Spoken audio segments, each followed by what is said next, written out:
الحمد لله نحمده ونستعينه ونستغفره ونعوذ بالله من شرور أنفسنا ومن سيئات أعمالنا من يهده الله فلا مضل له ومن يضلل فلا هادي له وأشهد أن لا إله إلا الله وحده لا شريك له وأشهد أن محمدا عبده ورسوله أما بعد أيها الأخوات إخواني السلام عليكم ورحمة الله وبركاته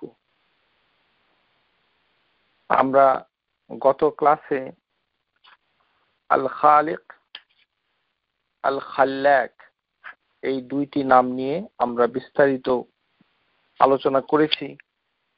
তারপরেও আলোচনা থেকে যায়, কেননা আল্লাহ সুবহানাহু ওয়া তাআলা আল খালিক এই নামটুকু তিনি কোরআনুল কারীমে সূরা হাশর আয়াত নাম্বার 24 সেখানে উল্লেখ করেছেন। ওয়াকাদ জামিআল্লাহু সুবহানাহু ওয়া তাআলা হাযিহিল আসমা সালাসাতু ফি কাওলিহি সুবহানা, তিনটি নাম একটি আয়াতে তিনি পেশ করেছেন। হুয়াল্লাহুল খালিকু আল বারিউ আল মুসাউবিরু লাহুল আসমাউল হুসনা। আল্লাহ সুবহানাহু ওয়া তাআলার পরিচয় দিতে গিয়ে আল্লাহ সুবহানাহু ওয়া তাআলা প্রথমেই শুরু করেছেন, আল্লাহ হচ্ছেন তিনি আল খালিক। তারপরে এই নামের সাথে একটি বিশেষ সম্পর্ক রয়েছে আল বারি এবং তার সাথে রয়েছে আল মুসাউবির। এই যে আল্লাহ সুবহানাহু ওয়া তাআলা খালাকা খালিক খালাকা দিয়ে আল্লাহ সুবহানাহু ওয়া তাআলা যতগুলো পরিচয় দিচ্ছেন,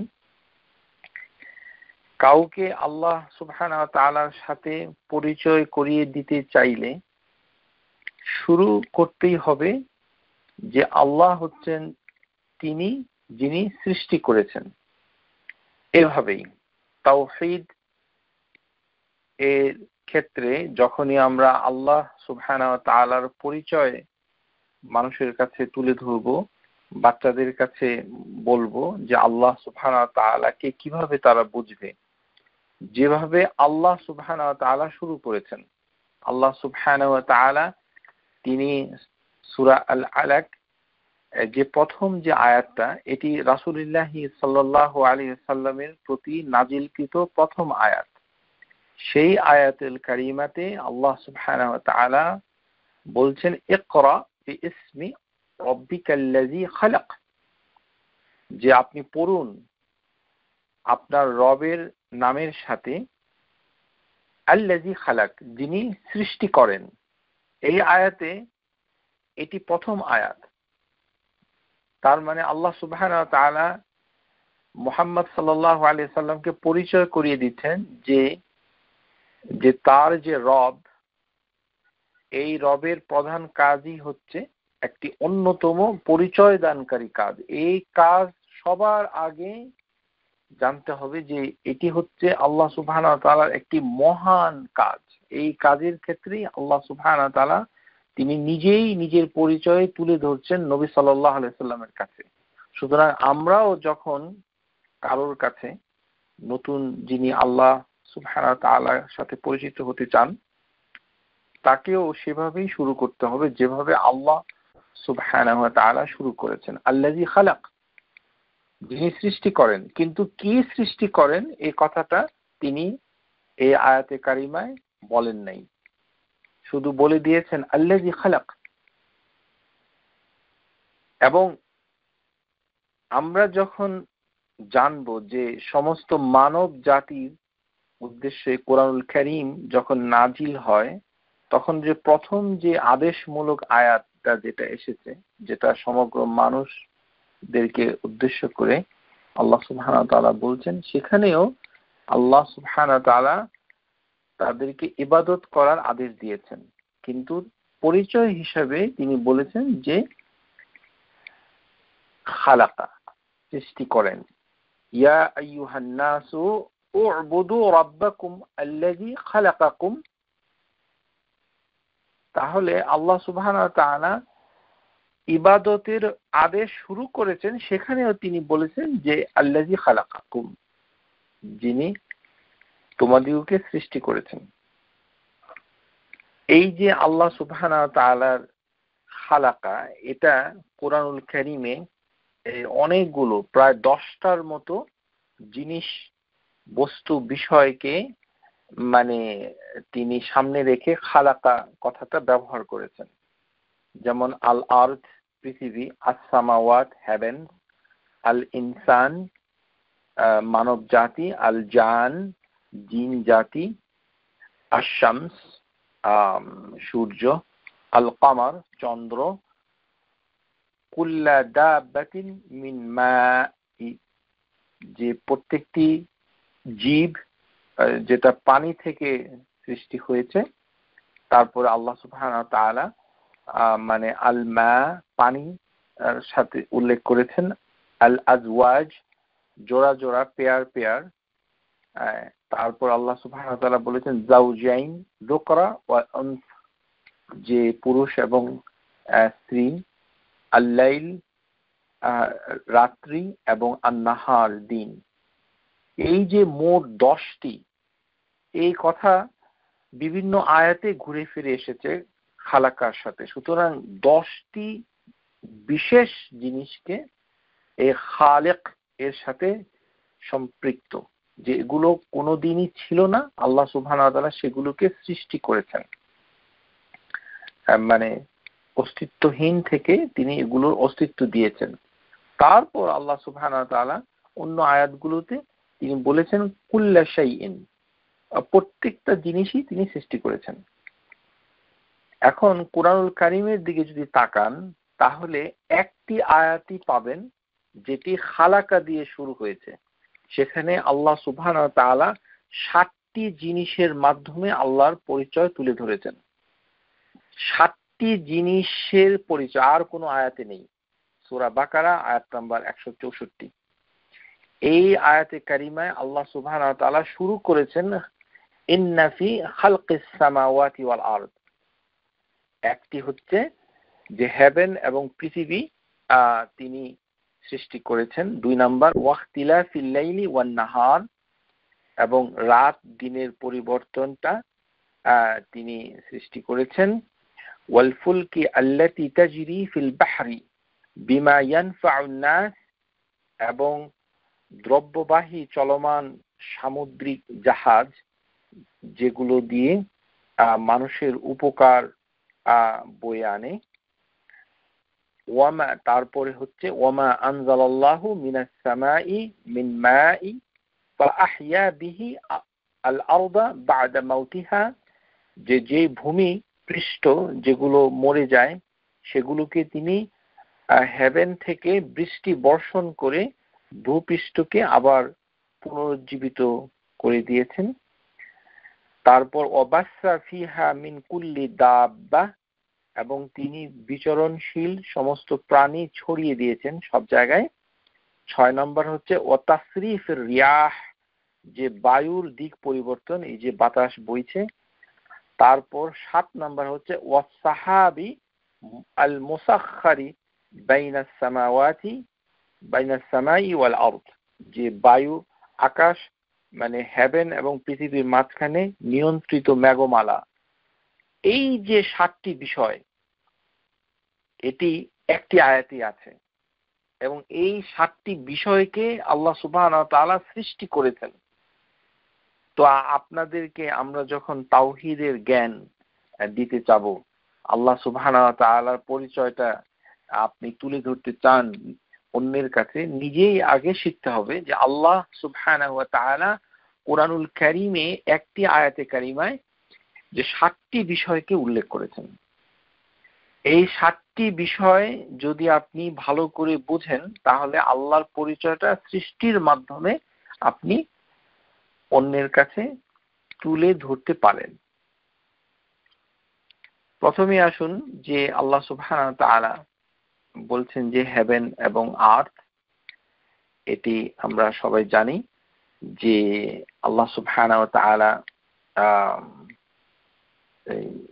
সৃষ্টি করেছেন, কিন্তু আমাদেরকে মনে রাখতে হবে যে এই হেভেন, যেটি সবচেয়ে নিচের 7টি হেভেনের সবচেয়ে নিচের যে হেভেন, সেই হেভেনকে তিনি কিভাবে সাজিয়েছেন। ওয়ালাকাদ যায়্যানা সামাআদ দুনিয়া বিমাসাবিহা ওয়াজআলনা রুজুমান লিশায়াতিন। মানে আল্লাহ সুবহানাহু ওয়া তাআলা কোরআনুল কারীমে আয়াতে তিনি বলছেন যে আমি নিকটবর্তী হেভেনকে সুন্দর করেছি অনেকগুলো প্রদীপ মালা দিয়ে, যেমন মানে চন্দ্র, সূর্য এবং গ্রহ, নক্ষত্র, তারা সমূহ। তাহলে দেখা যাচ্ছে যে আসসামা আদ-দুনিয়া, এটাকে আল্লাহ সুবহানাহু ওয়া তাআলা সাজিয়েছেন হচ্ছে প্রদীপ দিয়ে, মানে প্রজ্বলিত বস্তু দিয়ে, যেমন স্টার এবং ইত্যাদি। তারপর আল্লাহ সুবহানাহু ওয়া তাআলা আবারও দৃষ্টি আকর্ষণ করে বলছেন যে এই যে হেভেন, সেটা যে আল্লাহ তৈরি করেছেন, এর ভিতরে কোনো ফাটল নেই। যে ওয়ামা লাহা মিন ফুরুজ, এর ভিতরে কোনো ফাটল নেই। এটিকে এইভাবেই তিনি ফাওকাহুম কাইফা বানাইনাহা ওয়া যায়্যান্নাহা, কিভাবে তিনি সৃষ্টি করলেন আর কিভাবে তিনি সৌন্দর্য বর্ধন করলেন এই হেভেন গুলোর। ওয়ামা লাহা মিন ফুরুজ, এবং তাদের মধ্যে কোনো ফাটল নেই। আল্লাহ সুবহানাহু ওয়া তাআলা রাত দিনের কথা উল্লেখ করে তিনি কোরআনুল কারীমে অন্য জায়গায় তিনি বলছেন যে এই যে রাত অথবা এই যে দিন, এই রাতকে অথবা দিনকে যদি টেনে কিয়ামত পর্যন্ত লম্বা করে দেওয়া হতো, তাহলে আমাদের অবস্থা হতো কি। কুল আরাআইতুম ইন জাআলাল্লাহু আলাইকুমুন নাহারা ফারমাদান ইলা ইয়াউমিল কিয়ামাতি মান ইলাহুন গায়রুল্লাহ, যে আল্লাহ ছাড়া আর কোনো ইলাহ কি ছিল, যে যদি একটি রাতকে দীর্ঘস্থায়ী করে কিয়ামত পর্যন্ত টেনে দেওয়া হতো, অথবা একটি দিনকে টেনে দেওয়া হতো। ইয়াতিকুম বিল্লাইলি তাসকুনুনা ফিহি আফালা তুবসিরুন। তারপর আল্লাহ সুবহানাহু ওয়া তাআলা এই যে হেভেন থেকে যে তিনি পানি বর্ষণ করেন, এক্ষেত্রে সূরা আল মুমিনুনে বলছেন আয়াতে কারিমা, ওয়া আনজালনা মিনাস সামাই মাআন বিকাদারিন, যে তিনি সুনির্দিষ্টভাবে যে পানিকে তিনি মানে দিচ্ছেন উপর থেকে, হেভেন থেকে। কিন্তু এই পানিটা যদি এমন হতো যে এই পানিটা ভূমিতে ধারণ, আল্লাহ সুবহানাহু ওয়া তাআলা বলছেন যে বৃষ্টির পরে এগুলোকে প্রবাহিত করে নিঃশেষ করে দিতে পারতেন।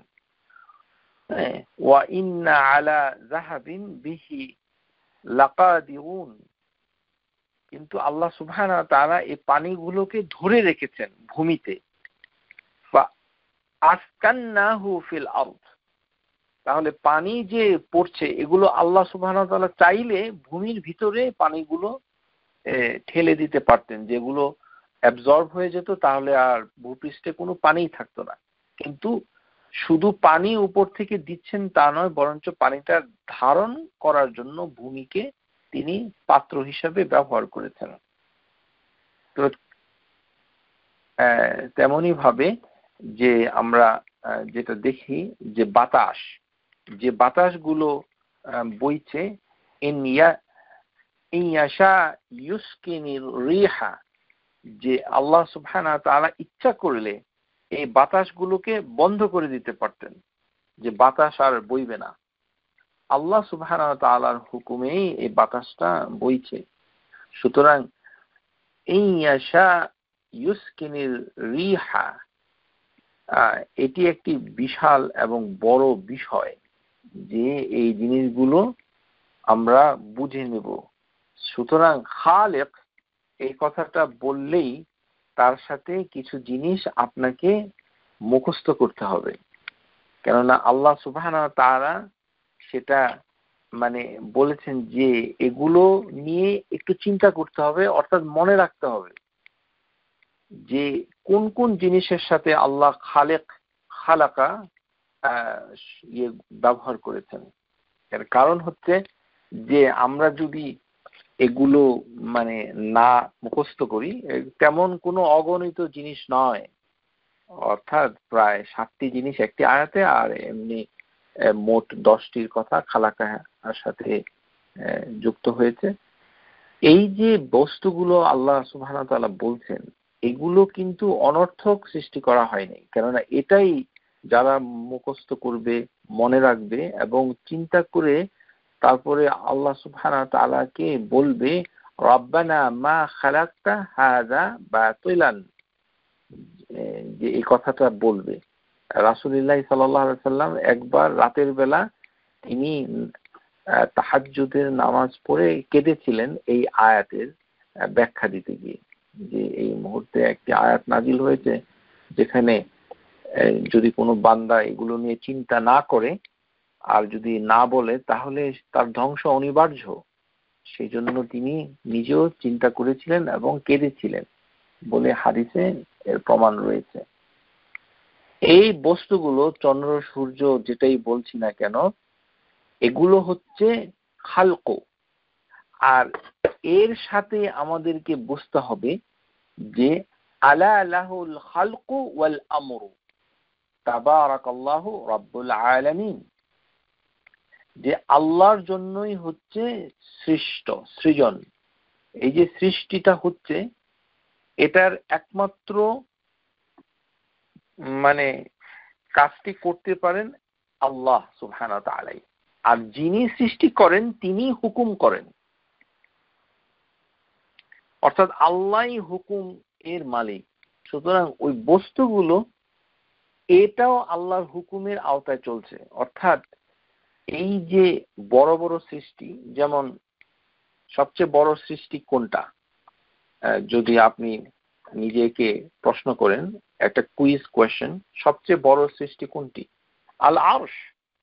এই কারণে আল্লাহ সুবহানাহু ওয়া তাআলা আরশ এর সাথে মানে যখনই উল্লেখ করেছে, হাদিসের ভিতরে এসেছে, বিভিন্ন দোয়ার ভিতরে এসেছে, তখন বলা হয়েছে আল আরশ আল আযীম, আল আরশ আল আযীম। এই আরশের তুলনায় কুরসি, যেটি আরশের সাথে তুলনা করা হয়েছে, অত্যন্ত ছোট। আর সেই কুরসি হচ্ছে মানে এত বড় যে হেভেন এবং দুনিয়াকে ঢেকে আছে, পরিবেষ্টন করে আছে। তাহলে এই সৃষ্টগুলো যেহেতু তিনি করেছেন, সুতরাং হুকুমগুলো তিনিই দিবেন। সুতরাং মানে টেকনিক্যালি স্পিকিং, যে আমরা যদি একটা রোবট তৈরি করি, তাহলে প্রোগ্রামটা যিনি রোবটটা তৈরি করেছে তিনিই দিবেন, কেননা না হলে সৃষ্টির কোনো অর্থ থাকে না। আলা লাহুল খালকু ওয়াল আমরু, আল্লাহই হুকুম দিচ্ছেন। এই চন্দ্র, সেটা আল্লাহ সুবহানাহু ওয়া তাআলার যখন হুকুম হলো, নবী সাল্লাল্লাহু আলাইহি সাল্লাম একবার ইশারা করলেন তার মুআজিজার ভিতরে, যে তখন দেখা গেল যে চন্দ্রটা দ্বিখণ্ডিত হয়ে গেল।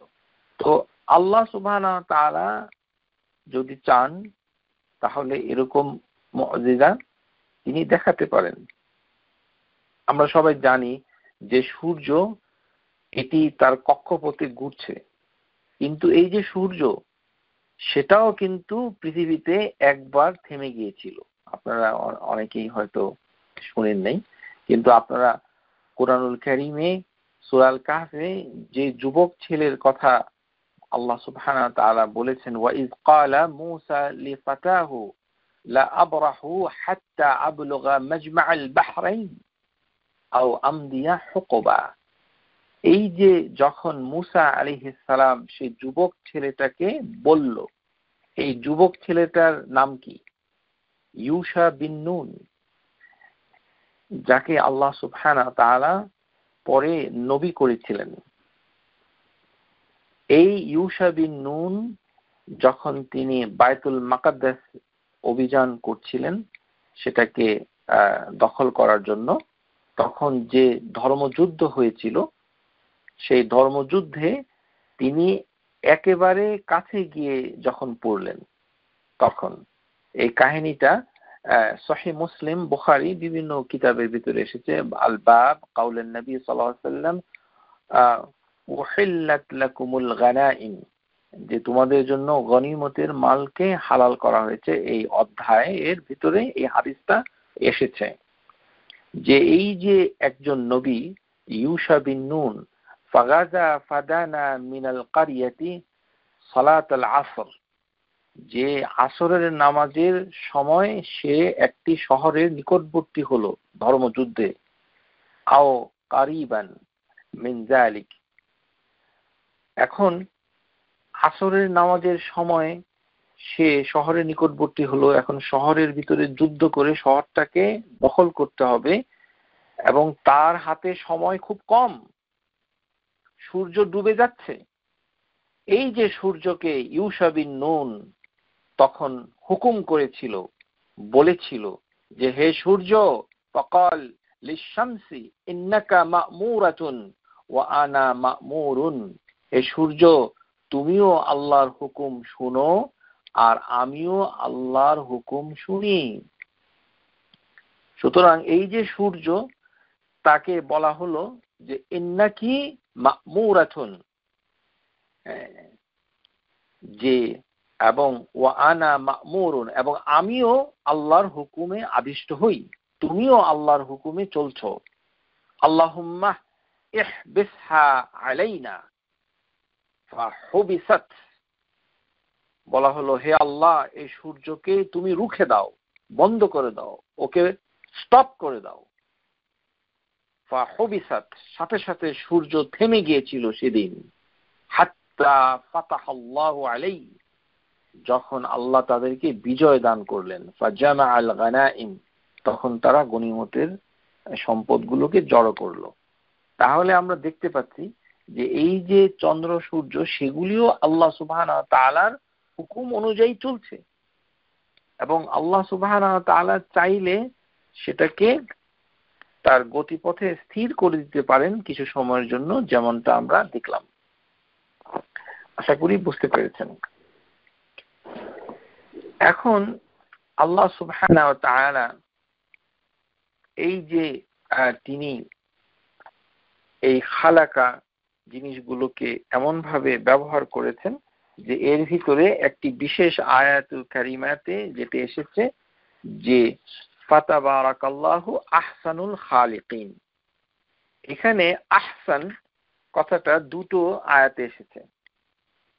একটি আয়াত হচ্ছে যে সূরা মুমিনুন, যে সেখানে আহসানের অর্থটা কি, এবং অন্য একটি জায়গায় যেমন সূরা সাজদাতে এসেছে আল্লাযী আহসানা কুল্লা শাইইন খালাকাহু, যে আমরা প্রত্যেকটি জিনিসকে তৈরি করেছি। We made everything he has, who made everything he has created good. তাহলে আল্লাহ সুবহানাহু ওয়া তাআলা যে সবকিছু সৃষ্টি করেছেন, এই যে গুড আহসান, এই কথাটার অর্থ কি? এই কথাটার অর্থ হচ্ছে, এটা বুঝতে হবে। এই কারণেই তাফসীর করতে গেলে আপনাকে আনুষঙ্গিক অর্থ জানতে হবে, সরাসরি শাব্দিক অর্থ দিয়ে এটা বোঝানো যায় না। যে সবকিছু যে সুন্দর করে সৌন্দর্যের মাপকাঠিতে আল্লাহ সুবহানাহু ওয়া তাআলা সবকিছু সৃষ্টি করেছেন, এটি এখানে বোঝায় না। আল্লাযী আহসানা কুল্লা শাইইন খালাকাহু ওয়া বাদাআ খালকা ইনসানা মিন তিন। এর অর্থ হচ্ছে মা'না আল ইহসান হুনা ফিল ইতকান। এর অর্থ হচ্ছে যে এটা হচ্ছে পারফেক্ট, মানে সঠিকভাবে, যথাযথভাবে, প্রপারলি এটাকে সৃষ্টি করেছেন। কিন্তু ওয়ালাইসাল মুরাদু জামাল ওয়াসসূরা, সৌন্দর্যের জন্য নয়, যে এটি প্রত্যেকটা জিনিসকে তিনি খুব সুন্দর করে তৈরি করেছেন। তাহলে অসুন্দর দেখতে, যেটা অসুন্দর, আমরা সেটা পরে আসছি, যে এই যে অসুন্দর জিনিসগুলো, তাহলে এগুলো কে তৈরি করেছে? এই কারণেই এটার মানে হচ্ছে যে আল্লাহ সুবহানাহু ওয়া তাআলা তার নলেজের মাধ্যমে, তার জ্ঞানের মাধ্যমে, তার হিকমার মাধ্যমে তিনি জিনিসগুলোকে যথাযথভাবে সৃষ্টি করেছেন, প্রপারলি সৃষ্টি করেছে। এইটি হবে এই আয়াতের অর্থ। এটি আরেকটি আয়াত দিয়ে সূরা নামল আয়াত নাম্বার 88 সুনা আল্লাহি আল্লাযী আতকানা কুল্লা শাই। এই আয়াত দিয়ে ওই আয়াতের তাফসীর হবে যে আল্লাহর কাজ হচ্ছে যে যিনি সবকিছুকে একেবারে ইতকান পারফেক্ট করেন, একদম নিখুঁত ভাবে তিনি সৃষ্টি করেন। সুনা আমরা আগে বলেছি যে খালিকিন যখন হয় তখন সানিঈন হয়, অর্থাৎ কাজ তৈরি করা বোঝায়। তো এখানে আল্লাহ বলেছেন সুনা আল্লাহি, যে আল্লাহর কাজ মানে মেকিং, আল্লাযী ইতকান কুল্লা শাই। তাহলে প্রত্যেকটি জিনিসকে তিনি পারফেক্ট ভাবে করেছেন, কিন্তু সৌন্দর্যের অর্থে নয় যে সেটাকে সুন্দর করে সৃষ্টি করেছেন, এটা এখানে বোঝায় না। আহসানুল খালিকিন অর্থাৎ সর্ব উত্তম সৃষ্টি। আমরা জানি যে আল্লাহ ছাড়া আর কোনো খালিক থাকতে পারে না, কেননা এটা আল্লাহ সুবহানাহু ওয়া তাআলা নিজেই কুরআনুল কারীমে বলেছেন যে গায়র আল্লাহ, যে আল্লাহ ছাড়া কোনো খালিক নাই। তাহলে এটা হবে যে সৃষ্টি, আমরা এটা আলোচনা করেছি যে যারা সানিঈন অর্থাৎ খালিক যদিও থাকে আক্ষরিক অর্থে যে তৈরি করে, কিন্তু আল্লাহ সুবহানাহু ওয়া তাআলা যেভাবে শূন্য থেকে কোনো কিছু অস্তিত্বহীন থেকে সৃষ্টি করেছেন সেই অর্থে সেটি হবে না। আল্লাহ সুবহানাহু ওয়া তাআলা হচ্ছে এই একটি আয়াতে কারিমায় যিনি বলেছেন যে আমি মানুষকে সৃষ্টি করেছি, মানুষ সৃষ্টি করার সাথে এই কথাটাকা তিনি বলেছেন। সুতরাং একে সম্মান তাযীম এর মর্যাদা আমাদেরকে রাখতে হবে। ওয়ালাকাদ খালাকনাল ইনসানা মিনাল সুলালাতিন মিন তিন সুম্মা জাআলনাহু নুতফাতান ফি ক্বারারিন মাকিন। সূরা আল মুমিনুন আয়াত 12 থেকে 14, যেখানে শুক্রবিন্দু থেকে এক নিরাপদ আধার মানে জরায়ুতে, তারপর শুক্রবিন্দুকে রক্তপিণ্ডে, রক্তপিণ্ডকে মাংসপিণ্ডে, মাংসপিণ্ডকে অস্থি মজ্জাকে মাংস দ্বারা ঢেকে দিয়ে তারপরে একটি অন্য এক সৃষ্টি রূপে তিনি সৃষ্টি করেছেন। ওয়াইজামান ফাকাসাউনাল ইজামা লাহমা, মাংস দিয়ে এই হাড্ডিগুলোকে তিনি ঢেকে দিয়েছেন, আমাদের শরীরটাকে সৃষ্টি করেছেন। সুম্মা আনশানাহু খালকান, তারপরে একটি অন্য এক সৃষ্টি রূপে এটাকে মানে বের করে নিয়ে এসেছেন। আখারা ফাতাবারাকাল্লাহু আহসানুল খালিকিন, যে আল্লাহ সুবহানাহু ওয়া তাআলা হচ্ছেন সর্ব উত্তম সৃষ্টিকারী। মানুষের শরীরের এই যে দিকগুলোকে যদি আমরা দেখি, সেটাকে আমরা আল্লাহ সুবহানাহু ওয়া তাআলার কাছে বিশেষ করে আমাদের চেহারা এবং চক্ষু, কান এবং চেহারা, এই তিনটি জিনিসকে আমরা সবচেয়ে উত্তম সৃষ্টি বলে আমরা জানি আল্লাহ সুবহানাহু ওয়া তাআলা মানুষের ক্ষেত্রে। তো এটাকে আমরা আল্লাহর কাছে নিবেদন করছি সিজদার মাধ্যমে। এই কারণে সিজদাতে আল্লাহ সুবহানাহু ওয়া তাআলা আমাদের সিজদাকে পছন্দ করেন যদি আমরা আমাদের চেহারাটাকে নিবেদন করি। শারীরিকভাবে নাক এবং কপাল মাটিতে আমরা মানে যখন স্পর্শ করি, তারপরেও মুখে আমাদের একটি দোয়া বলতে হয়। সেই দোয়াটি হচ্ছে আল্লাহুম্মা লাকা সাজাদতু ওয়া বিকা আমানতু ওয়া লাকা আসলামতু ওয়া আনতা রাব্বি সাজাদা ওয়াজহিয়া লিল্লাযী খালাকাহু ওয়া সাওয়ারাহু ফাআহসানা সূরাহু ওয়া শাক্কা সামআহু ওয়া বাসারাহু ফাতাবারাকাল্লাহু আহসানুল খালিকিন। এই যে দোয়াটা ওয়া শাক্কা সামআহু ওয়া বাসারাহু ফাতাবারাকাল্লাহু আহসানুল খালিকিন, এই দোয়াটা সিজদায় গিয়ে পড়াটা সুন্নাহ, বিশেষ করে তেলাওয়াতের সিজদা, যেটা আমরা তারাবির নামাজের সময় মসজিদগুলোতে দেখি যে হাফিজ যখন তেলাওয়াতের আয়াত মানে সিজদার আয়াত তেলাওয়াত করেন, তখন আমরা সিজদায় গিয়ে এই দোয়াটা আমরা করি, আমরা এটা শেখা উচিত। তো সেখানে দোয়ার ভিতরে এই কথাটা আছে সুবহানা রাব্বিয়াল আলা, সুবহানা রাব্বিল আলা, এটা হচ্ছে পড়াটা হচ্ছে সুন্নাহ, কিন্তু সিজদা তেলাওয়াতটা একটি ভিন্ন ধরনের সিজদা। সেখানে রাসূলুল্লাহ সাল্লাল্লাহু আলাইহি ওয়াসাল্লাম এই দোয়াটা পড়তেন। তো রমজান মাস আসতে এখনো বাকি, আপনি এই দোয়াটা যদি পড়েন তাহলে আল খালিকের একটা হক আপনি আদায় করতে পারলেন, যে আল্লাহ আপনাকে এত সুন্দর একটি চেহারা আকৃতি দিয়েছে, তার সাথে দিয়েছে চক্ষু আর দিয়েছে কান, এটার একটি শুকরিয়া আদায় করতে পারেন।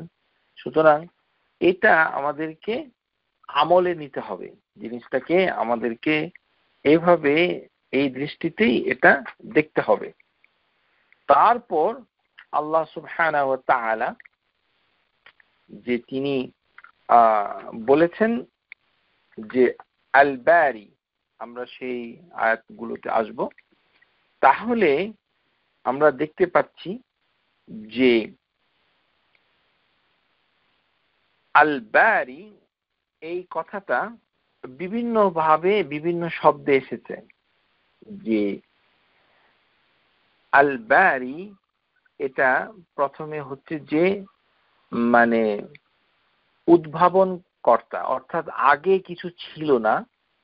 ওয়াল বারি মাওজুদুন লাহা বাদাল আদম, যে আগে কিছু ছিল না, কল্পনা করা হয় নাই, কল্পনার অতীত, সেখান থেকে জিনিসটাকে এক্সিকিউশন করা, বাস্তবায়ন করা। ওয়া তুনফিযু ইবরাজ, মানে আল্লাহ ইবনে কাসির এই যে আল্লাহ সুবহানাহু ওয়া তাআলার যে দুটো তিনটি নাম আল খালিকু, আল বারিউ, আল মুসাউবির, এর ব্যাখ্যায় ইবনে কাসির বলছেন, ক্বালা ইবনে কাসির রাহিমাহুল্লাহ, আল খালকু তাকদীরুন, এটি হচ্ছে এমন একটা সৃষ্টি যে এটা পরিমাণ অনুযায়ী সৃষ্টি করে, মানে পরিমিতভাবে। ওয়াল বারাউ হুয়াল ফারি ওয়া হুয়া তুনফিযু ওয়াল ইবরাজ মা কাদারাহু ওয়া কাররারাহু ইলাল উজুদ, যে এটি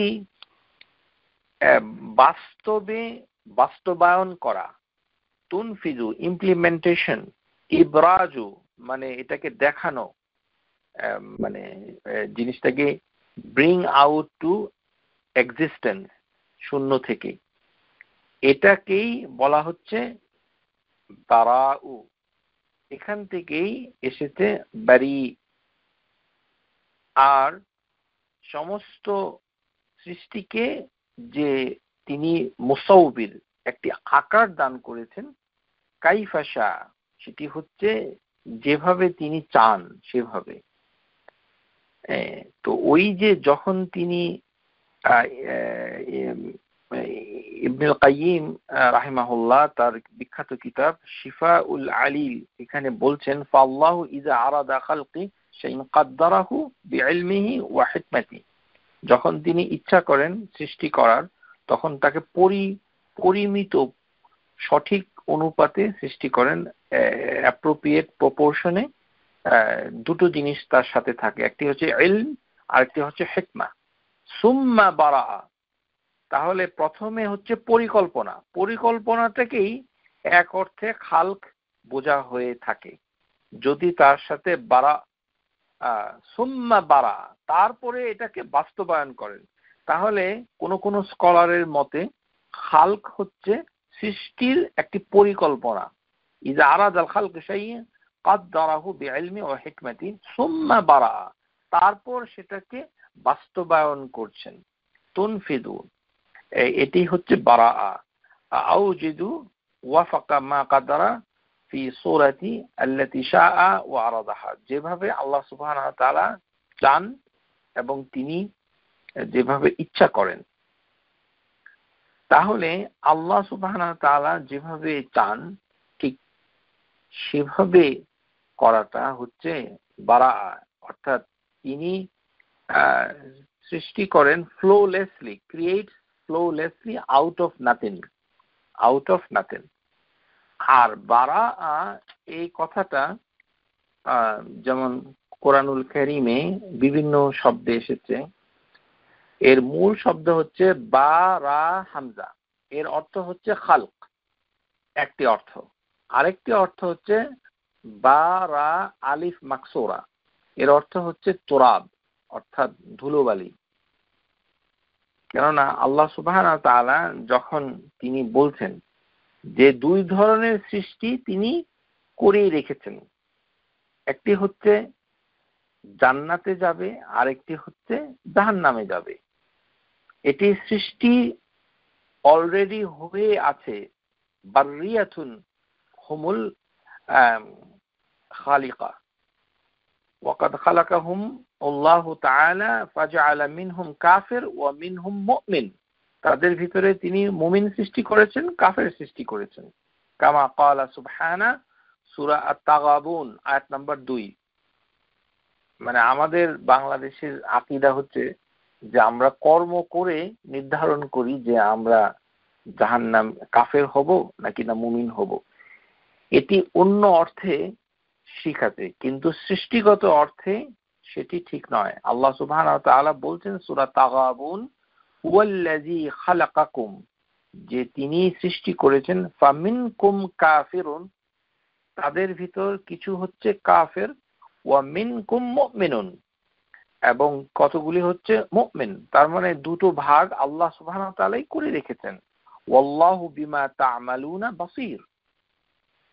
এখন কিভাবে তিনি করছেন সেটা আমরা জানি না, কেননা তিনি এমন সৃষ্টি করেন সেটার খবর আমরা জানি না। সূরা নাহল আয়াত নাম্বার 8, ওয়া ইয়াখলুকু মা লা তা'লামুন। আমরা গত ক্লাসে বলেছি যে আল্লাহ সৃষ্টি করেন যেটা আমরা জানি না, এমন কিছু অথবা সৃষ্টি করে চলছেন, আর সৃষ্টি চলছে, কি সৃষ্টি করছেন সেটা সম্পর্কে আমরা কোনো জ্ঞান লাভ করতে পারি না, এরকমও থাকতে পারে। ইয়াখলুকু মা লা তা'লামুন। যেমন আল্লাহ সুবহানাহু ওয়া তাআলা তিনি বলছেন যে এই যে সৃষ্টির ভিতরে একটি সৃষ্টি হচ্ছে খায়রুল বারিয়া, আরেকটি হচ্ছে শাররুল বারিয়া। এটাও বারাআ শব্দ থেকে এসেছে। যেমন ইন্নাল্লাযীনা কাফারু মিন আহলিল কিতাবি ওয়াল মুশরিকিনা ফি নারি জাহান্নামা খালিদিনা ফিহা উলাইকা হুম শাররুল বারিয়া। যে যারা আহলে কিতাব মুশরিক, যারা কুফরি করেছে, এই আয়াতের বাংলা তরজমাতে কিছুটা ভুল আছে, আপনারা একটু লক্ষ্য করবেন। ইংরেজি অনুবাদের সাথে মিলাবেন, দেখবেন যে মিল নাই। এখানে বলা হয়েছে যে আহলে কিতাবদের মধ্যে যারা কুফরি করেছে, এটা এভাবে ইংরেজিতে কিন্তু অনুবাদ করা হয়নি। মিন বলে এটা বোঝানো হয় না। এটি হচ্ছে যে মুশরিক এবং আহলে কিতাব কুফরি করেছে যারা, তারা হচ্ছে আগুনে নিক্ষিপ্ত হবে, এবং তাদেরকে আল্লাহ বলছেন যে সৃষ্টির ভিতরে সবচেয়ে খারাপ, শাররুল বারিয়া। আর হচ্ছে যারা আল্লাহ সুবহানাহু ওয়া তাআলার প্রতি ঈমান এনেছে এবং ভালো কাজ করেছে, ইন্নাল্লাযীনা আমানু ওয়া আমিলুস সালিহাতি উলাইকা হুম খায়রুল বারিয়া, তারা হচ্ছে সৃষ্টির ভিতরে সবচেয়ে উত্তম। এখানে এই বারাআ, এখানে দুটো ভাবে এটা বোঝানো হয়। একটি বারিয়া অর্থাৎ হচ্ছে সৃষ্টি, আরেকটি হচ্ছে আমরা যেটা বলেছি বারাআ হচ্ছে তুরাব। এই আয়াত দিয়ে অনেকে মনে করেন, অনেক স্কলার মনে করেন যে ফেরেশতাদের তুলনায়ও সালিহিন মানুষকে আল্লাহ খায়রুল বারিয়া অর্থাৎ সৃষ্টির ভিতরে উত্তম বলেছেন। তো ফেরেশতাও আল্লাহ সুবহানাহু ওয়া তাআলার সৃষ্টি, তারাও আল্লাহর ইবাদত করছে, কিন্তু আল্লাহ সুবহানাহু ওয়া তাআলা বলছেন যাদের আল্লাহ বান্দাদের ভিতরে যারা ঈমান এনেছে, সৎ কাজ করেছে, তাদেরকে আল্লাহ পরিষ্কার বলেছে খায়রুল বারিয়া। এটা বলে থাকেন, এই আয়াত দিয়ে তারা এটা দলিল পেশ করে থাকেন, যদিও এর ভিতরে মতভেদ রয়েছে। অনেকে মনে করেন যে এই বারিয়া শব্দটা আরেকটি রিওয়ায়াত এসেছে বারায়া, অর্থাৎ তাকে মানুষ হিসাবে সৃষ্টি করা হয়েছে, উত্তম মানুষ হিসাবে, ইত্যাদি। আশা করি বুঝতে পেরেছেন। আল্লাহ সুবহানাহু ওয়া তাআলা তারপরে তিনি যখন এই যে বারা, এটার আরেকটি অর্থ হচ্ছে যে এটা ডিফারেন্ট হওয়া, সেপারেট হয়ে যাওয়া, জিনিসটা থেকে মানে পৃথক হয়ে যাওয়া। বারা আর নিফাক, নিফাক থেকে আলাদা হয়ে যাওয়া। আপনারা দোয়ার ভিতরে এই কথাগুলো পাবেন, বারি। এটিও আরেকটি অর্থ, মানে এই জিনিসটা আরেকটি অর্থ হচ্ছে অসামঞ্জস্য, ত্রুটি থেকে মুক্ত হয়ে যাওয়া, সেপারেট হয়ে যাওয়া। আরেকটি অর্থ আছে, সেটি হচ্ছে বারা, অর্থাৎ হচ্ছে হিলিং, মানে অসুস্থতা থেকে মুক্তি লাভ করা। বারা মানে অসুখটা ভালো হয়ে যাওয়া। তো অনেক স্কলার মনে করেন যে এই যে জীব ক্রিয়েশন, বিশেষ করে অ্যানিম্যাল এবং ম্যানকাইন্ড, যাদের শরীর রয়েছে, মাংস রয়েছে এবং স্কিন রয়েছে, তাদেরকে আল্লাহ সৃষ্টি করেছেন। কেননা আল্লাহ হচ্ছেন আল বারি, তিনি এমন ভাবে বারি হয়েছেন, পরিকল্পনা বাস্তবায়ন করেছেন যে তাদের শরীরেই নিজেই রয়েছে হিলিং করার ক্ষমতা। আপনারা অনেকে হয়তো বুঝতে পারেননি, বারা এর অনেকগুলো অর্থ হয়। একটি আমরা বললাম যে সৃষ্টি করা, আরেকটি হচ্ছে আলাদা হয়ে যাওয়া, পৃথক হয়ে যাওয়া, মানে ছিঁড়ে ফেলা, আলাদা করা, সেপারেট হওয়া। তারপর আরেকটি হচ্ছে যে ধুলো। তারপরে আরেকটি হচ্ছে এটা হিলিং হওয়া, আরোগ্য পাওয়া। সৃষ্টির ভিতরে এই যে অ্যানিমেল কিংডম এবং হিউম্যান স্পিসিস, এদের একটা কোয়ালিটি হচ্ছে যে এদের শরীরেই হিলিং এর জিনিস রয়েছে। সুবহানাল্লাহ। মনে করেন এই যে ছোট ছোট কাটা, এটা নিজেই নিজে হিল করে। আপনার মুখের ব্লেড দিয়ে কেটে গেল, দেখবেন রক্ত অটোমেটিক বন্ধ হয়ে গিয়ে তারপরে এটা হিল হয়ে গেল। এরকম প্রাণী জগতেও এটা রয়েছে। অর্থাৎ অনেক অসুখ বিসুখ, কাটা ছেঁড়া, কাট, ব্রুজেস, বিভিন্ন ইনজুরি, উন্ড, এগুলো মানে হচ্ছে প্রতিনিয়ত, কিন্তু শরীর নিজেই নিজেকে হিল করে দিচ্ছে। এটাকে ইউব্রাহু নাফসাহু, ইউব্রাহু নাফসাহু, অর্থাৎ হিলিং ইটসেলফ। যেমন আমাদের হার্টে কোনো আর্টারি যদি ব্লক হয়ে যায়, তাহলে শরীরের আরেকটি ভেইন আমরা কেটে এনে ওখানে বসাই। তার মানে এটার কোনো অঙ্গ, কোনো আর্টারি, কোনো ভেইন নষ্ট হয়ে গেলে আরেকটি ভেইন এনে এখানে দেওয়া যায়। আর শরীরের ভেতরেই কিছু টিস্যু রয়েছে যেগুলো হিল করতে সাহায্য করে। অর্থাৎ হিল ইটসেলফ। কেননা আল্লাহ হচ্ছেন আল বারি, তিনি এভাবেই আমাদিগকে সৃষ্টি করেছেন। আল্লাহ সুবহানাহু ওয়া তাআলা এই যে বারি, এটাকে এত গুরুত্ব দিয়েছেন যে এটা আমাদেরকে ভালো করে বুঝতে হবে। কেননা কোনো কিছুকে যদি কেউ সৃষ্টি করে, তখন সেই সৃষ্টিটা মানে কিরকম হচ্ছে সেটাকে একটি আল্লাহ সুবহানাহু ওয়া তাআলার সাথে মানে একটা তুলনামূলক পর্যায়ে চলে যেতে পারে যদি কেউ সৃষ্টি করে। এটা যদি কেউ চেষ্টা করে, তাহলে এটা হবে অত্যন্ত জঘন্য একটা শিরক। যেমন মূসা আলাইহিস সালাম যখন তিনি তুর পাহাড়ে চলে গেলেন, তখন বনি ইসরাইল, চিলড্রেন অব ইসরায়েল, তারা বাছুর পূজা শুরু করলো। মূসা আলাইহিস সালাম তিনি এসে রাগ হয়ে বললেন, যেটি আল্লাহ সুবহানাহু ওয়া তাআলা বলছেন যে তোমরা যে স্বর্ণ এবং মূল্যবান ধাতু দিয়ে বাছুরটাকে সৃষ্টি করেছো, অর্থাৎ তৈরি করেছো, সে বাছুরকে তোমরা পূজা করছো, তাহলে তোমরা কি জানো যে প্রকৃত সৃষ্টিকারীকে? তিনি হচ্ছেন আল বারি। এই কারণে এই আয়াতের ভিতরে সূরা বাকারা আয়াত নাম্বার 54, وَإِذْ قَالَ مُوسَى لِقَوْمِهِ يَا قَوْمِ إِنَّكُمْ ظَلَمْتُمْ أَنفُسَكُمْ بِاتِّخَاذِكُمُ الْعِجْلَ, যে তোমরা নিজেরা নিজেদের উপরে জুলুম করেছো হে আমার কাউম, কেননা তোমরা ইত্তিখাজ তোমরা নিয়েছো আল ইজল। ইজল মানে হচ্ছে বাসুর, বকনা বাসুর, যেটা ছোটাছুটি করে, গাভীর থেকে জন্ম নেওয়া ছোট একটি বাসুর। তাহলে সেটাকে যারা পূজা করত তাদেরকে বলেছে যে তোমরা শিরিক করেছো, অতএব তোমরা কি করো, তওবা করো, ফাতুবু ইলা বারিকুম। এখানেই আল্লাহ বলে দিয়েছেন যে বারিকুম, যে তোমাদের প্রকৃত বাড়ির দিকেই তোমরা ফিরে যাও তওবা করে, যে তোমরা কিছু সৃষ্টি করতে পারো না, এমনকি ইলাহ তোমরা সৃষ্টি করতে পারো না, আল্লাহ হচ্ছেন ইলাহ আল হক, সুতরাং তার কাছেই হচ্ছে প্রকৃত সৃষ্টি। ফাকতুলু আনফুসাকুম যালিকুম খায়রুল লাকুম ইনদা বারিকুম, আর তার কাছেই রয়েছে হলো খায়ের, ফাতাবা আলাইকুম ইন্নাহু হুয়াত তাওয়াবুর রহিম।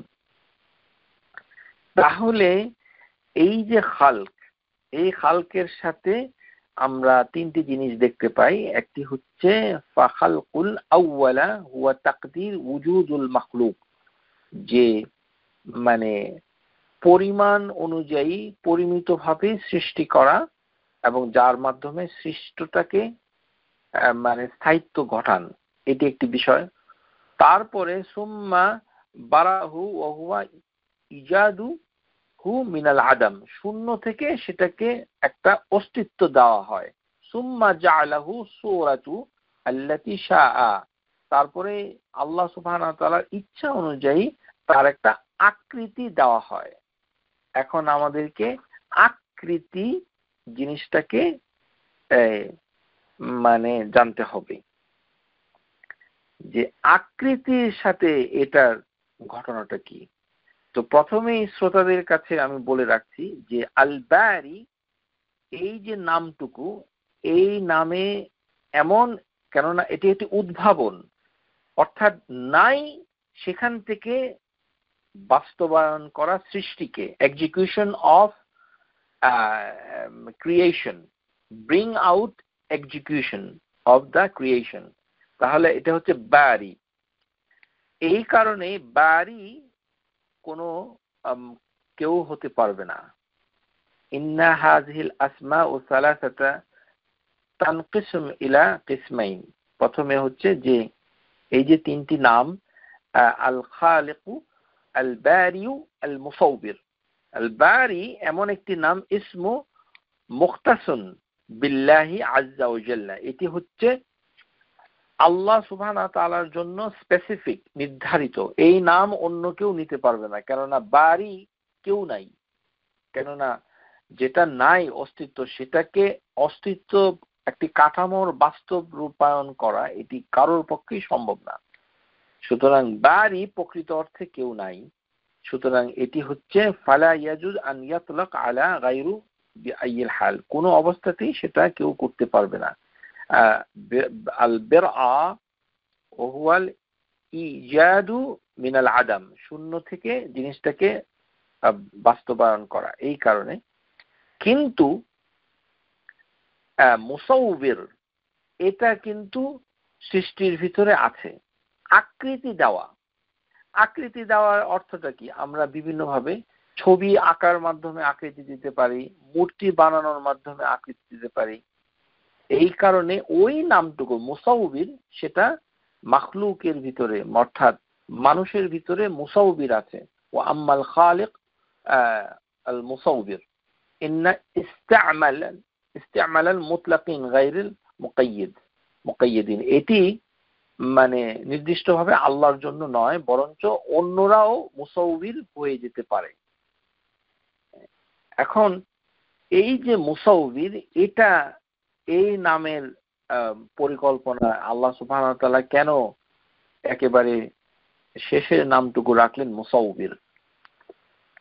আল্লাহ সুবহানাহু ওয়া তাআলা তিনি বলছেন যে আলা সিফাতি আল্লাতি ইউরিদু সূরা আল্লাতি ইয়াখতার, যে আকৃতি দেওয়াটা হচ্ছে আল্লাহর একটি ইরাদা, মানে মাশিয়াতিল্লাহি তাআলা।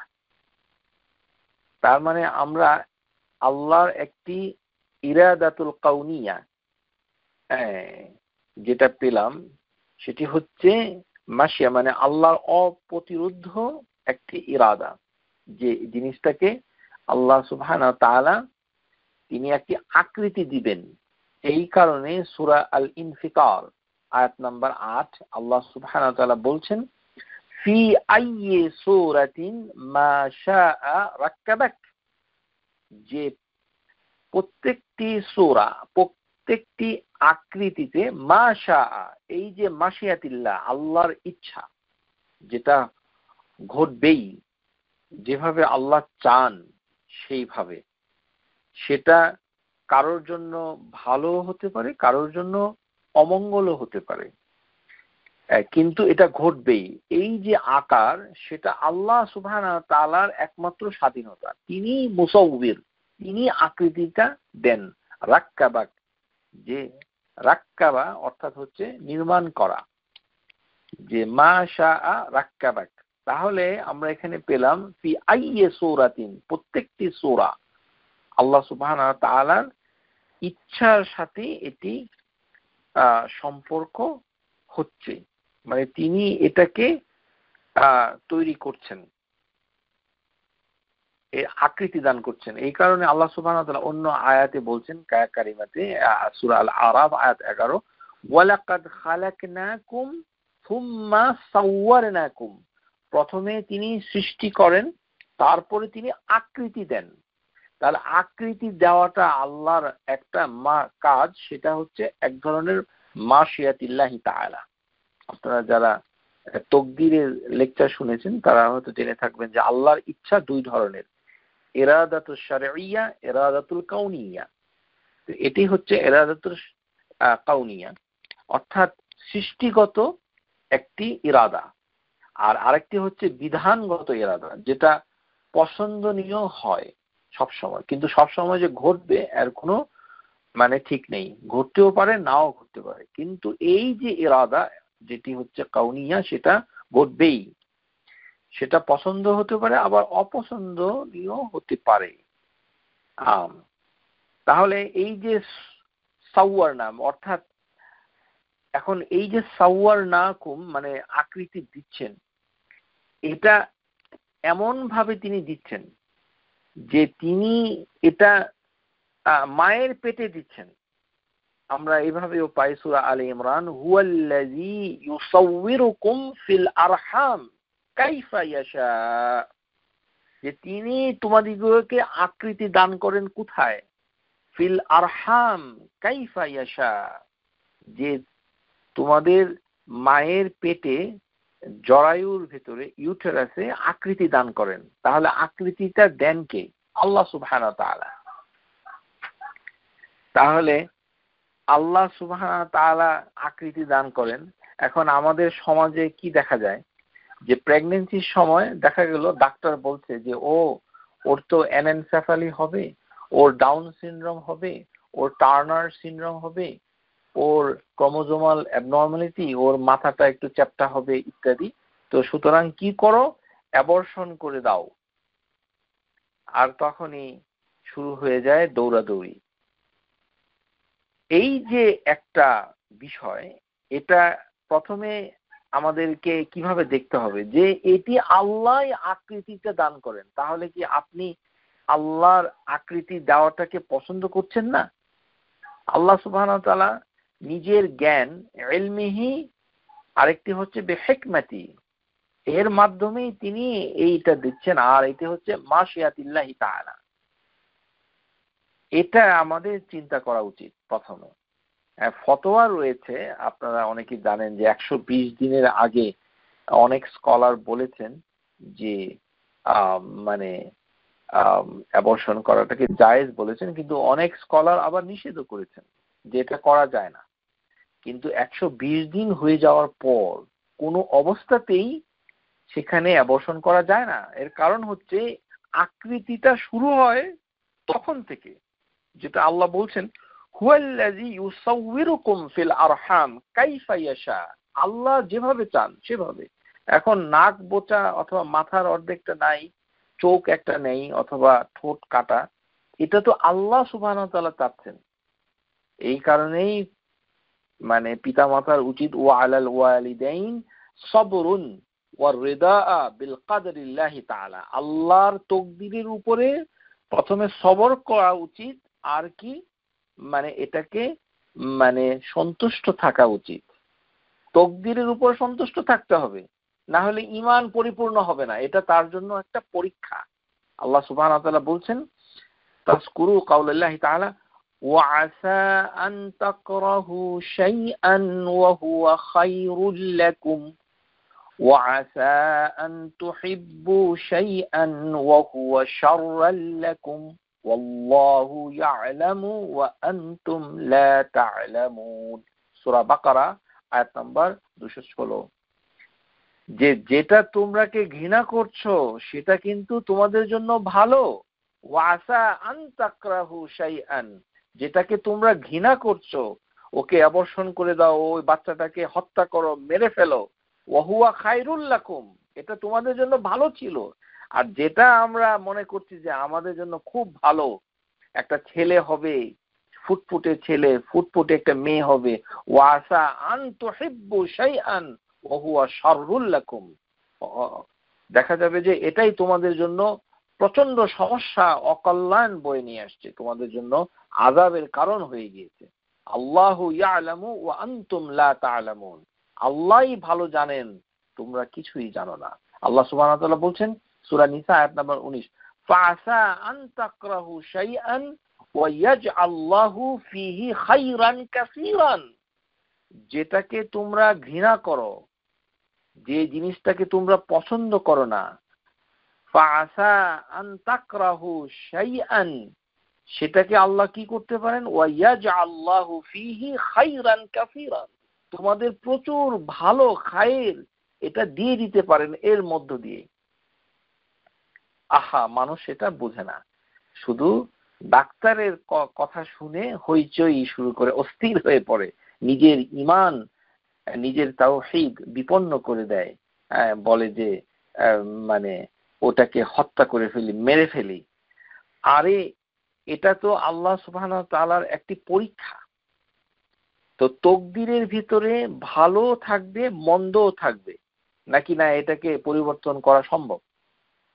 ইস্তেখারার নামাজ পড়লেই যে মন্দ আসবে না এটা আপনাদেরকে কে বলেছে? ইস্তেখারার দোয়ার ভিতরেই বলা হচ্ছে যে যদি আমার জন্য খারাপ হয়, মানে হবেই, ভালো হবে খারাপ হবে, এটা ইস্তেখারার নিয়ম, দুটো আউটকাম, গুড এন্ড ব্যাড।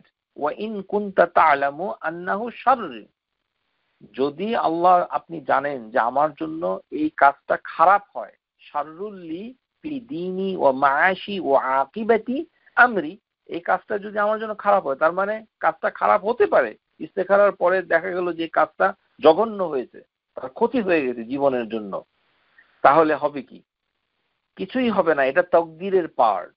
এই কারণেই দোয়াতে বলা হচ্ছে যে ফি আজিলি আমরি ওয়া আজিলি ফাসরিফনি আনহু, হে আল্লাহ আমাকে ওটার থেকে একটু মুক্ত রাখো, দূরে রাখো, ও ফাসরিফু আননি, আমি যেন ওটার থেকে দূরে থাকি। এটা হলো আল্লাহর কাছে চাইতে হবে, কিন্তু ওয়াকদুর লিয়াল খাইরা, তাকদীরে যেটা আছে সেটাই যেন ভালো হয় পরিণামে। অর্থাৎ যদি সবর করি খারাপের উপরে, তাহলে আল্লাহ পুরস্কৃত করবেন, হাইসু কানা সুম্মা রাদ্দিনি বিহি, তাকদীরের উপরে সন্তুষ্ট থাকতে হবে। এই কারণে ইস্তেখারার নামাজের দোয়াটা মানে শেষে বলা হচ্ছে রাদ্দিনি বিহি, তাকদীরে সন্তুষ্ট থাকতে হবে। তো তাকদীরে সন্তুষ্ট থাকবে না, তাহলে সে কিভাবে ভালো একটা মুসলিম হবে?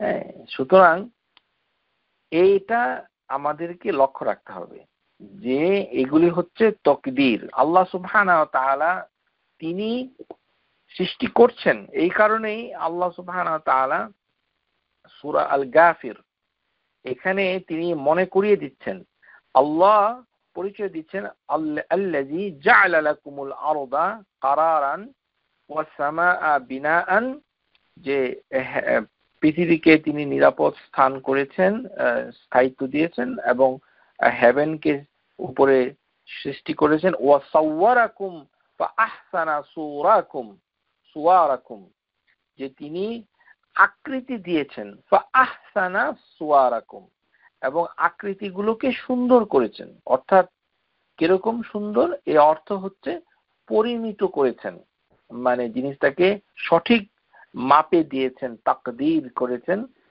মানে সেটা আল্লাহ সুবহানাহু ওয়া তাআলা ওয়া রাযাকাকুম মিনাত তাইয়্যিবাত যালিকুমুল্লাহু রাব্বুকুম, কেননা এই হচ্ছেন আল্লাহ, ফাতাবারাকাল্লাহু রাব্বুল আলামিন, হুয়াল হাইয়্যু, তিনি জীবন দান করেন। তাহলে এই যে মায়ের পেটে ওই যে বাচ্চাটা যেটা গ্রো হচ্ছে, যার আকৃতি নিয়ে আমরা টেনশনে পড়ে গেলাম যে এটা ডাউন সিনড্রোম অথবা টার্নার সিনড্রোম অথবা অ্যানেনসেফালি ইত্যাদি ইত্যাদি, তাহলে এটাকে জীবন দিলেন কে? হুয়াল হাইয়্যু, তিনি জীবন দিয়েছেন।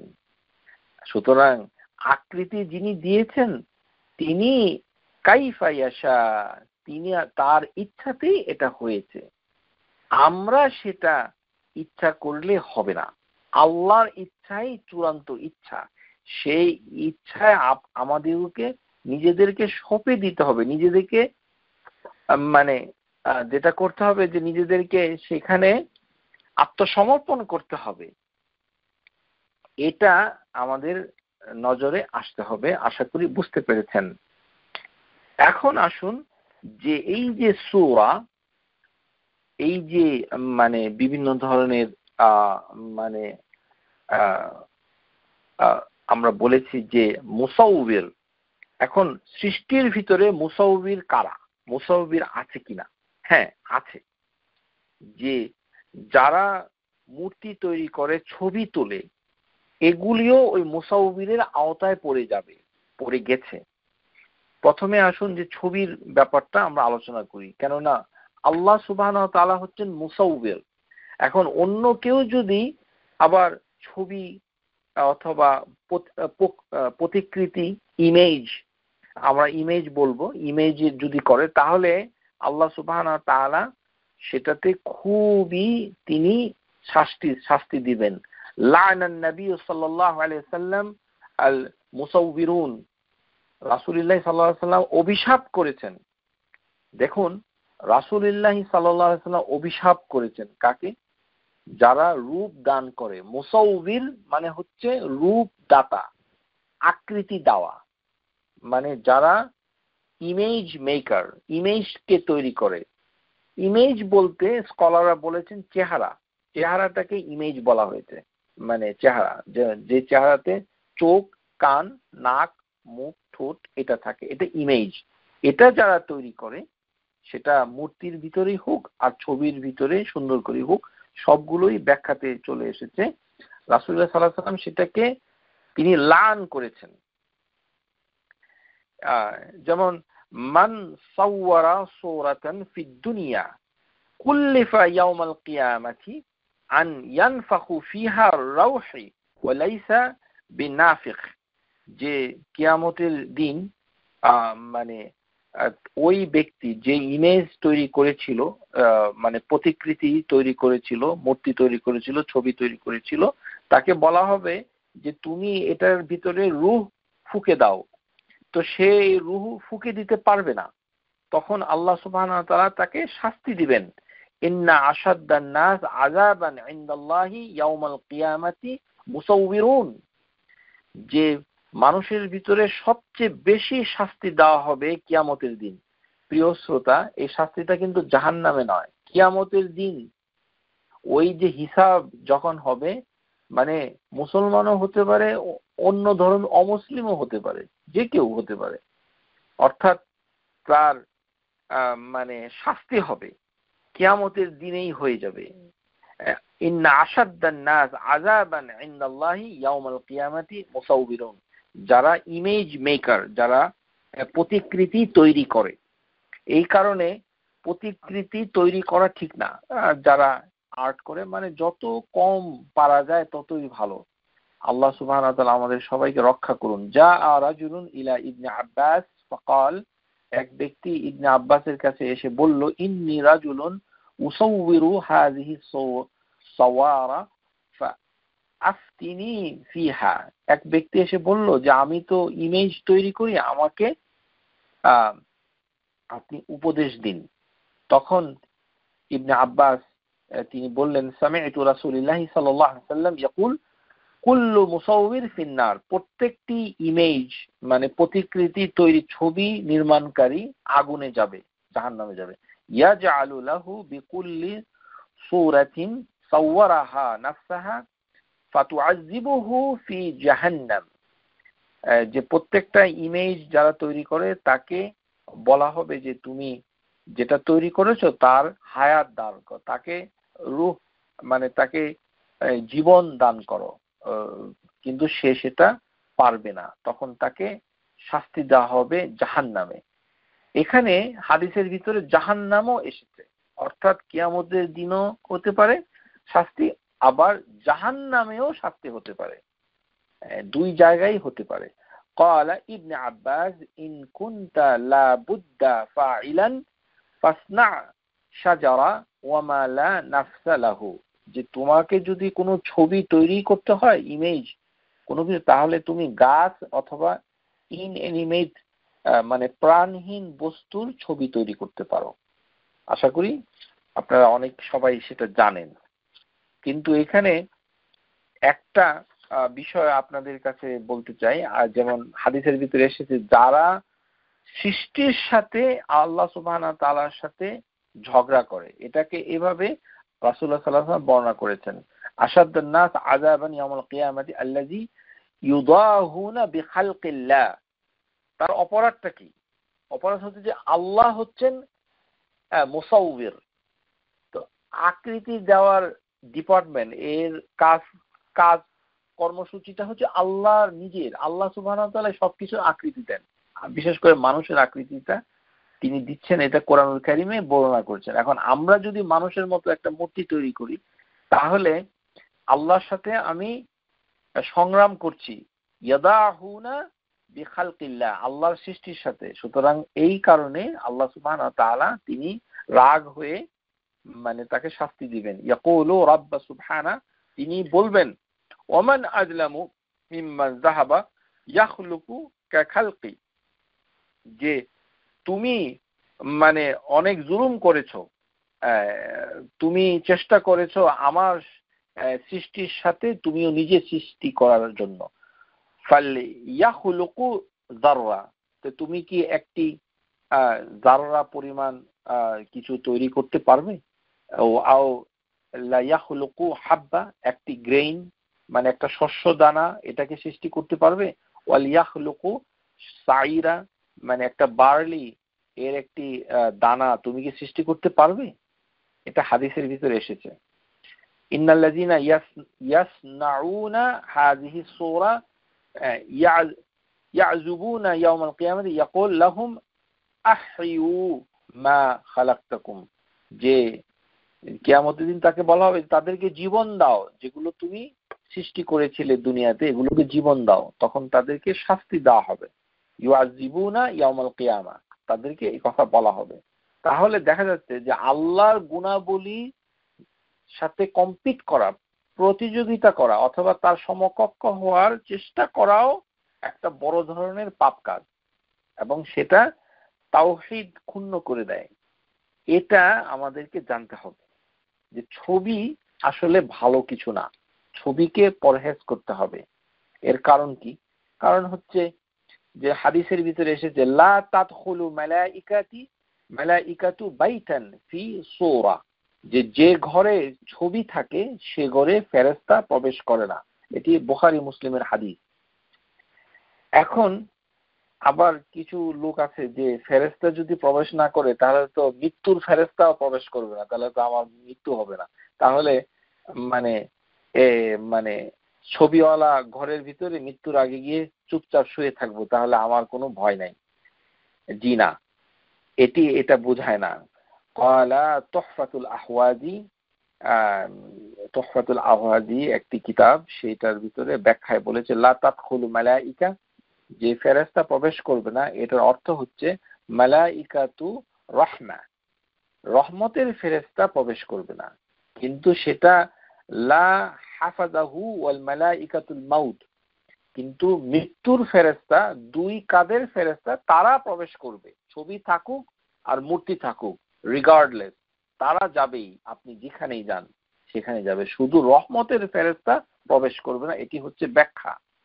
এটা কেন কেন এরকম ফেরেশতারা প্রবেশ করে না, এর ব্যাখ্যায় ইমাম নববী রাহিমাহুল্লাহ সহিহ মুসলিমে সরাতে বলছেন, ক্বালাল উলামা সাবাব ইমতিনাআহুম মিন বাইতি ফিহি সূরাতিন কাউনাহা মাসিয়া ফাহিশা, যে এই যে ছবি রাখা দুটো জিনিস, একটা হচ্ছে ফাহিশা আর একটি হচ্ছে মাফিয়া, মানে এটা একটা পাপ কাজ।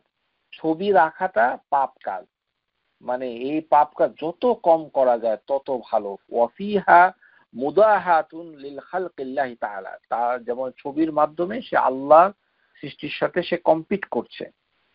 এই কারণে ছবিযুক্ত কোনো কিছু যদি থাকে তাহলে সেটাকে বিকৃতি করে দিতে হবে। এটি হচ্ছে মূল বিষয়। বিকৃতি কিভাবে করবেন, মানে চেহারাটাকে, চোখটাকে আপনি লেপ্টে দিলেন অথবা মুছে দিলেন, তাহলে এর বিকৃতি হয়ে গেল। এইভাবে এর বিকৃতি করতে হয়। হ্যাঁ, ছিঁড়ে ফেলে দেওয়াও দিতে পারেন, সেটাও এক ধরনের বিষয়। যেমন কোনো ঘরের কোনো পর্দার কাপড়ে ইমেজ থাকার ফলে নবী সাল্লাল্লাহু আলাইহি ওয়াসাল্লাম বলেছিলেন যে আমিতি আন্না কিরামাকি কিরামাকি হাযা ফাইন্নাহু লা তাযালু তাসাবিরুহু তারিদ ফি সালাতি তারিদু ফি সালাতি, যে হে আয়েশা রাদিয়াল্লাহু তাআলা আনহা, তুমি এই পর্দাটাকে নিয়ে যাও যেখানে অনেকগুলো ছবি আছে, সেটা আমার নামাজের সমস্যা করছিল, দৃষ্টি চলে যাচ্ছিল ওই ছবির দিকে। তারিদ ফি সালাত, সুতরাং ছবিযুক্ত ঘরে নামাজ পড়ার বিষয়টা কি? ছবিযুক্ত ঘরে নামাজ পড়লে নামাজ হয়ে যাবে, নামাজ একদম বাতিল হয়ে যাবে এর দলিল নাই, কিন্তু জিনিস পড়াটা ঠিক না, মানে মাকরুহ। এর ভিতরে আমাদের উত্তর আমেরিকায় বিভিন্ন হাসপাতালে যারা, অথবা হাসপাতালে অথবা কর্মস্থলে যারা নামাজ পড়েন, তাদের নামাজের ঘরে দেখা যায় জিসাস ক্রাইস্টের মূর্তি, ইমেজ মূর্তি রয়েছে। সেই মূর্তি যেখানে আছে, ও বলে যে মানে হিন্দু হিন্দু ঠিক না, মানে খ্রিস্টান আর মুসলিম একই ঘরে মানে নামাজ পড়বে, আর খ্রিস্টানরা তাদের জিসাস ক্রাইস্টের মূর্তি রেখে দিবে। মূর্তি রেখে দিলে সেখানে আপনি নামাজ পড়তে পারবেন না, নামাজ পড়া উচিত না, একেবারেই উচিত না। ছবি যদি থাকে তাও উচিত না, কিন্তু ছবি থাকলে সেখান থেকে অন্য জায়গায় একটু দূরে গিয়ে নামাজ পড়তে হবে। যে সকল গির্জাতে ছবি আছে, সে সকল গির্জাতে মানে ছবি আছে, মূর্তি আছে, সেখানে নামাজ পড়া যায় না। এর দলিল হিসাবে শেখুল ইসলাম ইবনে তাইমিয়া রাহিমাহুল্লাহ তাআলা তার মাজমু আল ফাতওয়াতে বলছেন, সাহিহুল মাহফুর আন ওমর ইবনে খাত্তাব ওয়া গায়রুহু, ওমর ইবনে খাত্তাব এবং অন্যদের কাছ থেকে এই ব্যাপারে রিওয়ায়াত এসেছে, আন্নাহু ইন কানা ফিহা ইয়ানি কানিসাতুন সূরা লাম ইউসাল্লি ফিহা, যেই কানিসা, কানিসা অর্থাৎ চার্চ, যে চার্চে ইমেজ থাকবে, প্রতিকৃতি থাকবে, সেখানে লাম ইউসাল্লি ফিহা, তারা নামাজ পড়তেন না। লাআন্না আল মালাইকাতু লা তাদখুলু বাইতান ফিহি সূরা, তারা দলিল হিসাবে বলেছেন যে ফেরেশতা প্রবেশ করে না। ওয়া আন্না নবী সাল্লাল্লাহু আলাইহি ওয়াসাল্লাম লাম ইয়াদখুল কাবা হাত্তা মুহি মা ফিহা মিন সূরা, নবী সাল্লাল্লাহু আলাইহি ওয়াসাল্লাম মক্কা বিজয়ের দিনে কাবার ভিতরে নামাজ পড়েন নাই। নামাজ পড়বেন তো দূরের কথা, কাবার ভিতরে তিনি প্রবেশ করেন নাই যতক্ষণ না পর্যন্ত কাবার ভিতরের মূর্তিগুলোকে মানে মানে ধ্বংস করা না হয়েছে। সুতরাং মূর্তিকে মিটিয়ে দেওয়া, সেটাকে বিলীন করে দেওয়া পরে তিনি প্রবেশ করেছিলেন কাবার ভিতরে। ওয়াকাযালিকাল আমর রাদিয়াল্লাহু আনহু তিনি বলছেন, লা ইন্না কানা লা নাদখুলু কানাইসাহুম ওয়া সূরা ফিহা, আমরা ওই ওমর ইবনে খাত্তাব যখন জেরুজালেম জয় করেছিলেন তখন এই কথা বলেছেন যে আমরা গির্জাতে প্রবেশ করব না, সেখানে নামাজ পড়ব না, কেননা সেখানে মূর্তি রয়েছে, ইমেজ রয়েছে, ছবি রয়েছে।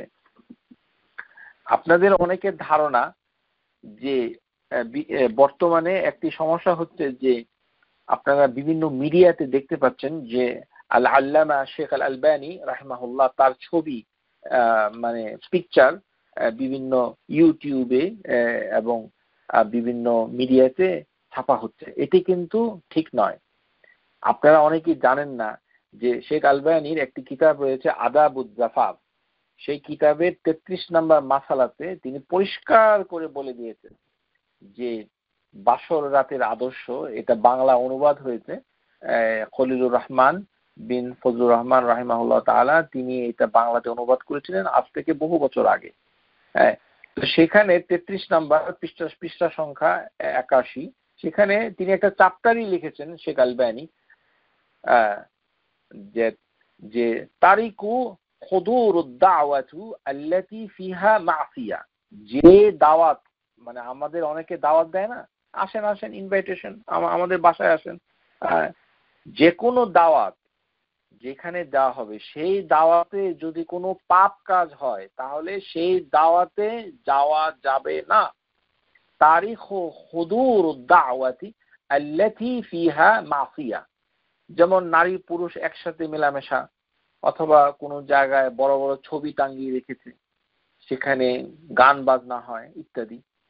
এই চ্যাপ্টারে বলা হয়েছে যে সেখানে যাওয়াটা জায়েজ না, এটা চ্যাপ্টার দিয়ে দিন। সেটার আওতায় শেখ আলবানী তিনি অনেক কথা বলেছেন এবং সেখানে তিনি বলেছেন যে ছবির ব্যাপারে তিনি অনেকগুলো হাদিস এনে তারপরে তার ব্যাখ্যায় বলেছেন যে হাতে আঁকা ছবি আর ক্যামেরার ছবি একই জিনিস, সেটাকে তিনি পার্থক্য করেন নাই।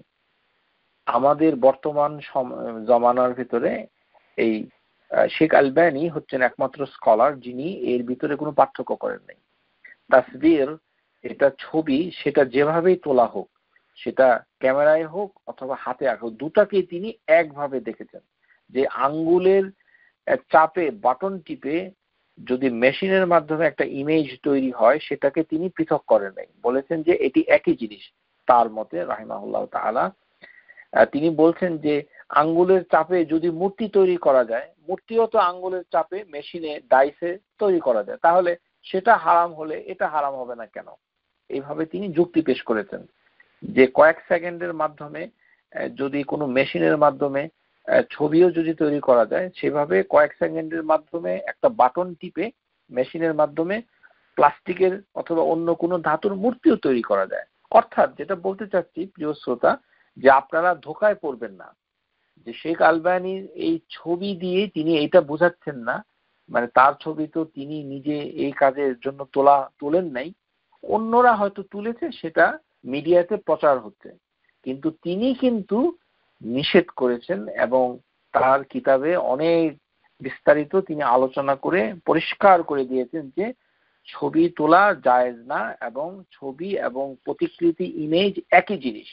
যদিও অন্যান্য স্কলার দু একজন আছে তারা মত বিরোধ করেছেন, কিন্তু তিনি ছবি তোলার অনুমতি দেন নাই। আশা করি বুঝতে পেরেছেন, আপনারা বিভ্রান্ত হবেন না।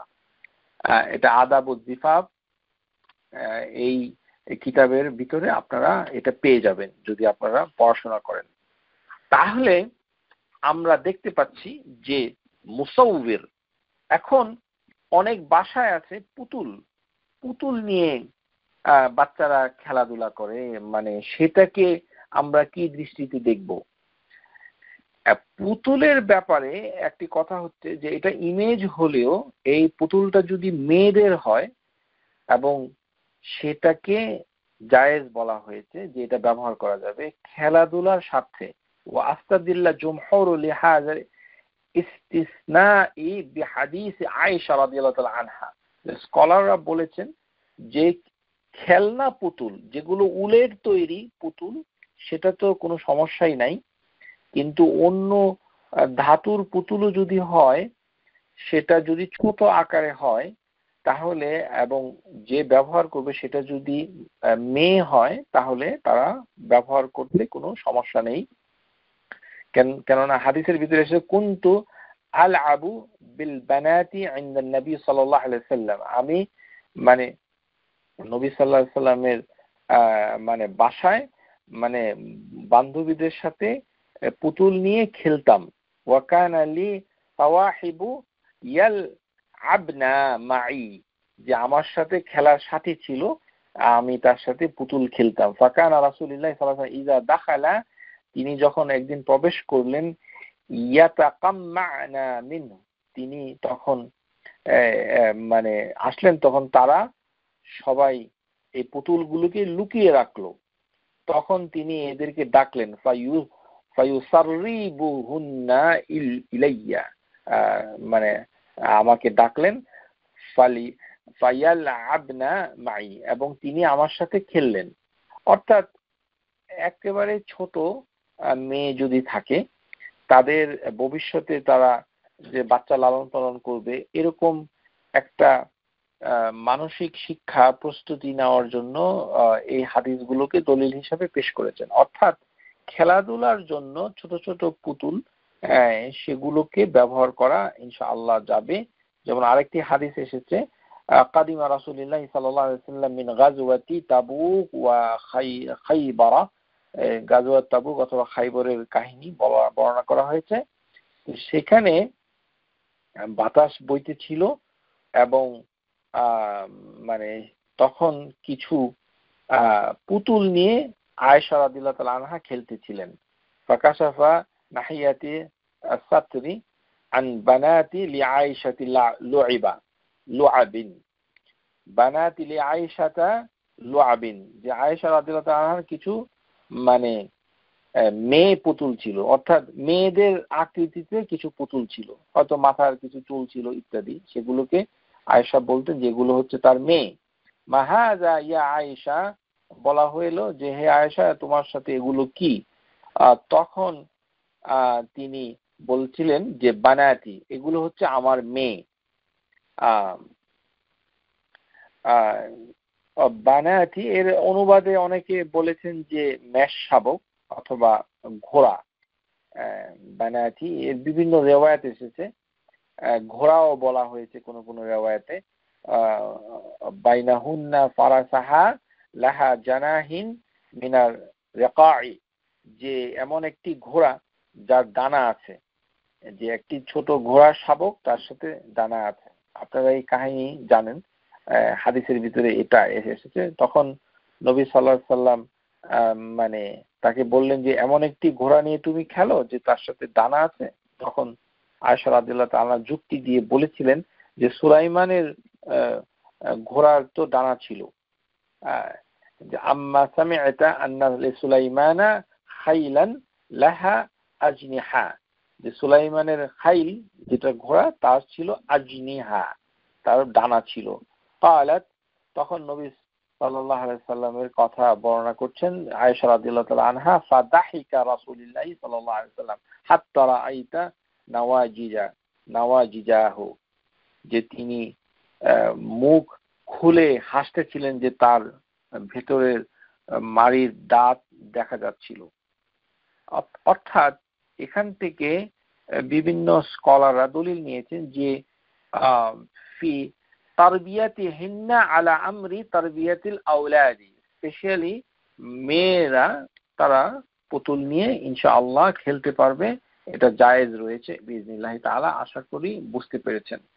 কিন্তু তার যখন বয়স মানে 10 বছর এর উপরে হয়ে যাবে, যখন সে নামাজের উপর ইস্তেকাম হবে, অর্থাৎ তার মিনার কি হয়ে যাবে, তখন আর সেগুলো খেলবে না।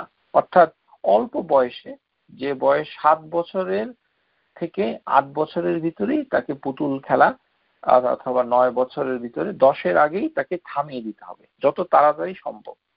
অর্থাৎ জিনিসটাকে জায়েজ বলেছেন। আশা করি আপনারা বুঝতে পেরেছেন। এখন এই যে মুসাউবিরুন মুকাদ্দিরুন, আল্লাহ সুবহানাহু ওয়া তাআলা এমন ভাবে মানুষদেরকে সৃষ্টি করেছেন যে এই সৃষ্টিটা অবিকল এইটাকে আবার তিনি সৃষ্টি করেন। তো আমরা যে মানুষ এই পৃথিবীতে গত ডিসেম্বর মাস 2017 সালের হিসাব অনুযায়ী সারা পৃথিবীর জনসংখ্যা ছিল 7.6 বিলিয়ন। এই যে 7.6 বিলিয়ন মানুষ, এই মানুষ কিন্তু একে অপরের সাথে মানে চেহারার মিল থাকলেও দু একজনের, কিন্তু প্রকৃতগতভাবে তার মিল নাই। তাকে এমন ভাবে রূপ দেওয়া হয়েছে, আল্লাহ হচ্ছেন মুসাউবির, এমন ভাবে তাকে দিয়েছেন যে তার ফিঙ্গারপ্রিন্ট, তার যে হাতের ফিঙ্গারপ্রিন্ট, সেটা আইডেন্টিক্যাল টুইন হলেও দেখা যায় যে অনেকাংশে এটা পৃথক। অর্থাৎ এই বিলিয়নস এন্ড বিলিয়ন মানুষদেরকে আল্লাহ সুবহানাহু ওয়া তাআলা সৃষ্টি করেছেন, এবং যমজ আইডেন্টিক্যাল টুইনের ভিতরেও পার্থক্য রয়েছে।